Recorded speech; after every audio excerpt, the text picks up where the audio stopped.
আসসালামু আলাইকুম। আজকে চাল কুমড়া দিয়ে বরফি বানাবো। চলুন দেখে আসি।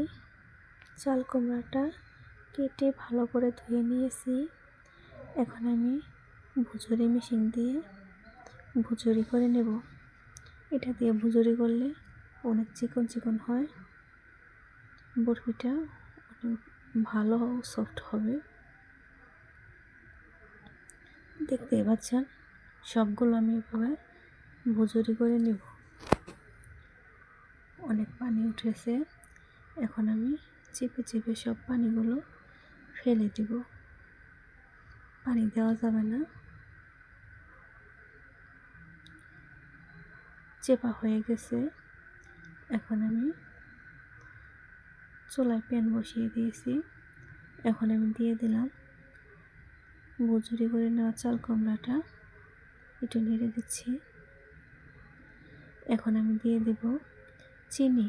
চিনির পরিমাণটা একটু বেশি দিতে হয়। চিনিটা দিয়ে এখন আমি একটু নেড়ে দেব।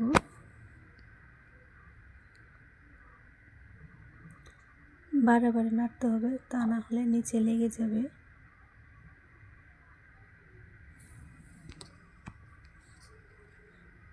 এখন আমি দিয়ে দেব 2টা এলাচ,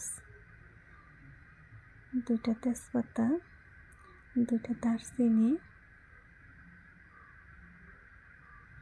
দিয়ে দিলাম কুচি করা কিশমিশ, কাঠবাদাম, পেস্তা বাদাম।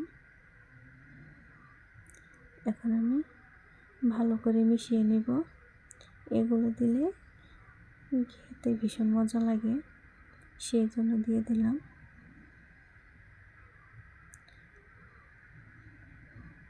পানি উঠেছে, পানিটা আমি শুকিয়ে নেব। কিছু সময় জাল দিয়ে দেব।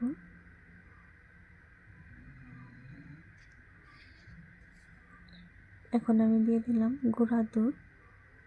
গুঁড়া দুধটা দিলে ভালো একটা ফ্লেভার আসে, খেতেও ভালো লাগে। এখন অনবরত নাড়তে হবে।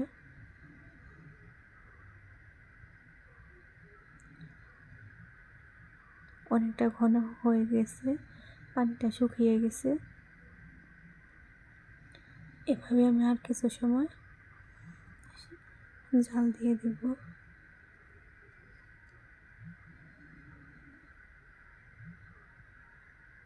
কালারটা অনেক সুন্দর হয়েছে, অনেক আঠালো হয়েছে। এখন আমি নামিয়ে নিচ্ছি।